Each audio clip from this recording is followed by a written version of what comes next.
Good morning, everybody. My name is Curtis. I appreciate you all for joining in. In today's video, we are going to do a day in the life of a clinical intern. So I'm not gonna lie, I'm currently running late, but I want to take 2-3 minutes just to give a quick breakdown of what's taking place today. So today's a busy day. I'm working in the office from 8 a.m. to 4 p.m. And I have to do group therapy today. It's gonna be generally just a recovery, not recovery, it's going to be just overall group therapy. I also, on another day of the week, I do a recovery group, which is what I was going to say. But for today's group, I'm not really too sure what exactly I would like to touch upon. In the last group therapy that I did not too long ago, we touched upon the holiday season and how that typically can be really challenging, and just an emotional experience for individuals because they're alone, no connection to their family. They think about that, and honestly, a lot of the times that just increases their challenges and their mental health issues that they are experiencing at the moment. And then I also have to do an intake today, so that'll be really fun. Something that I don't get to do all the time, but I am familiar with the process, and I'll probably break that down a little bit more after the intake takes place. And then I also do have some individual therapy to do today as well. And I'm just excited for the day. And last but not least, exactly immediately when I get into the office, I have supervision to do. And it's going to be my last supervision because my supervisor is moving forward to other opportunities outside of the company. So I'm really just excited to honestly just wrap up. I've been working with them for a year, and I'm really just looking forward to this last conversation. This current last conversation, I would like to continue to build with them after, they leave the company. So again, appreciate you all for tuning in. Please make sure you hit that like and subscribe button, and I'll see you in the next clip. It's been a busy morning. I would say therapy went well today. Look, I feel like I'm all over the place. My mind is trying to process it all. I saw 2 clients. What's been interesting for me is trying to relate to older clients, especially with me being 24 years old. I just feel like sometimes it is hard to kind of establish that rapport with a person that is old enough to be your parent. I think in a lot of ways, like, the client views you that way, like like a child. But nevertheless, I thought that therapy went really well today. Obviously, he really can't go into detail, but it always is interesting. It's beautiful when I still feel like I am able to have some type of rapport breakthrough with my clients, and it comes out of nowhere. Like, you never know how that one question or that one comment that you make will open up an opportunity to have a conversation where your client is self-disclosing something about their trauma, and you just really wasn't expecting that. I think that is one of the most interesting things about therapy. Like, one simple question can lead to something that happened 20 years ago, and it's beautiful. And then I did group therapy today. So group therapy, I didn't have a topic. I told them, I said, I'm going to hand you all the microphone. We're going to have a group where you could talk about whatever is on your mind. In a lot of ways, I think allowing them to have their some type of say-so and freedom into the conversation is super helpful as well, because I think it gives them some sense of autonomy about what their treatment will look like within the program, right? And I think they really can benefit from that, especially when within the internship, within my internship, the structure of the program, in a lot of ways, there's set times for group therapy, set times for individual therapy, and transportation and everything else. I think it is important to give these adults some type of ability to vocalize whatever it is that they want. What's always tough for me as the therapist, the facilitator of the group, is trying to find the best way to connect all these experiences to one another, or to make sure that somebody's experience input isn't causing extreme anxiety for somebody else within the group, or when someone is talking about conflict and they're addressing somebody else within that group, how do we make sure that remains respectful? How do I make sure that these things don't blow out of control and blow out of proportion? And make sure that, is this a conversation that should be had right now in group therapy, or should this take place at a separate time period? And honestly, that's the question that came to mind today.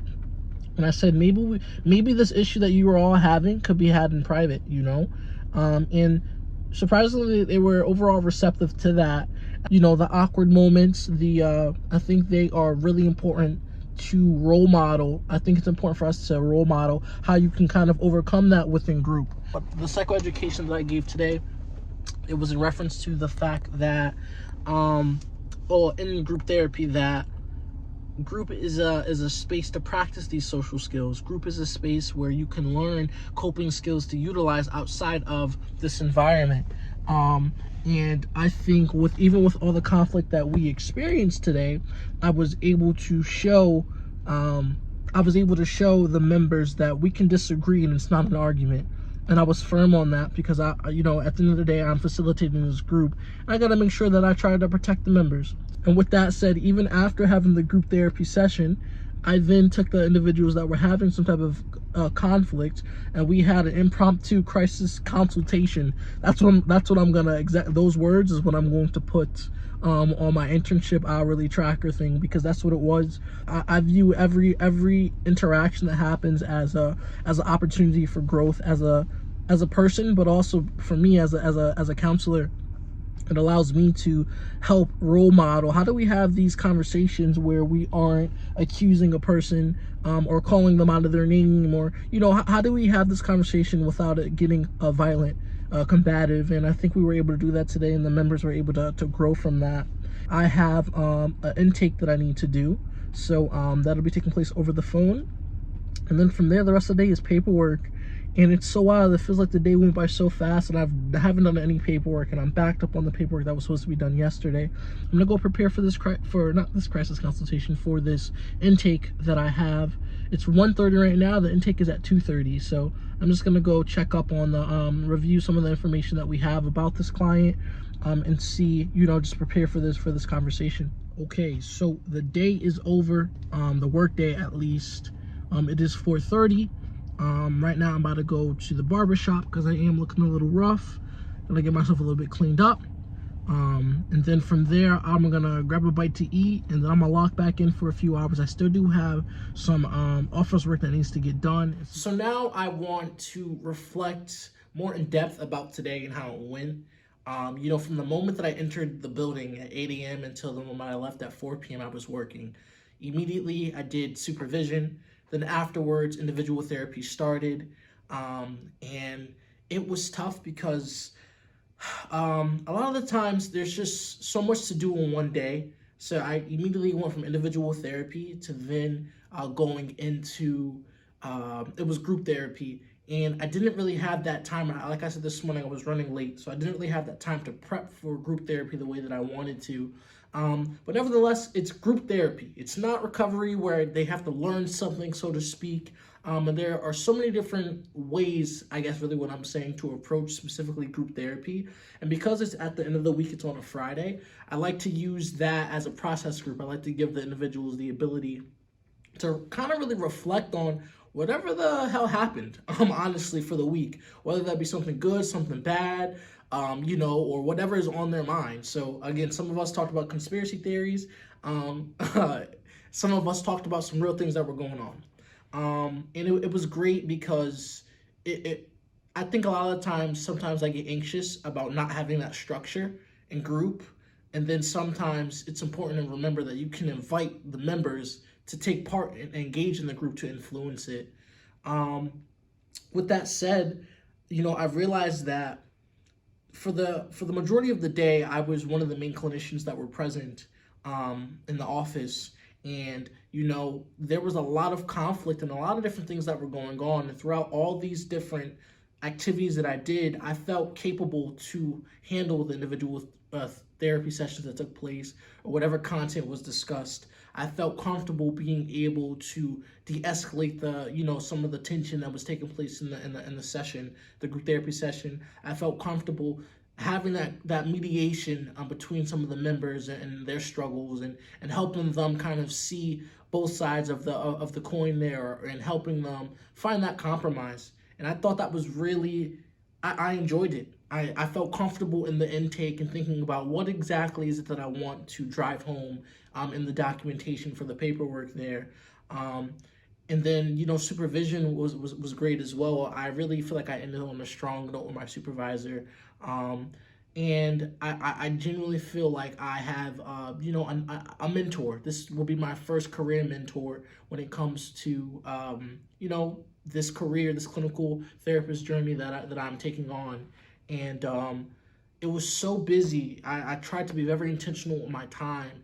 And then even during the lunch break, as the clinician, I've really tried to bond with my coworkers that were struggling with some of the staff members, or the best way to approach some of these conflicts, and trying to help some of these individuals see things from a more therapeutic lens was fun as well.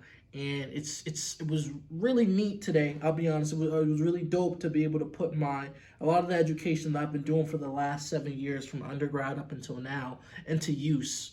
And it felt right. It felt like something that I want to do, honestly, for for a career. Something that I know that this is chapter one of my, not even, this is, my internship. So sure, you could say it's chapter one of my career, but I'm really looking forward to the progression. I'm looking forward to building on top of this and really just becoming an expert in this craft.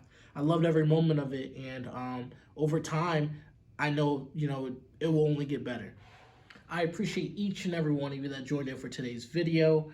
This is the first of many more videos to come on the channel, the first of many more videos to come about the day in the life of a mental health therapist, especially those that are still in grad school, that are interns, whatever it is. This is really just one of the first insights into my career as a therapist. I really want to remain committed to making these videos, to offering my perspective, my experience, because I feel like it's not really talked about a lot, and every experience is different for a mental health therapist. So please, if you haven't already, make sure you hit that like button.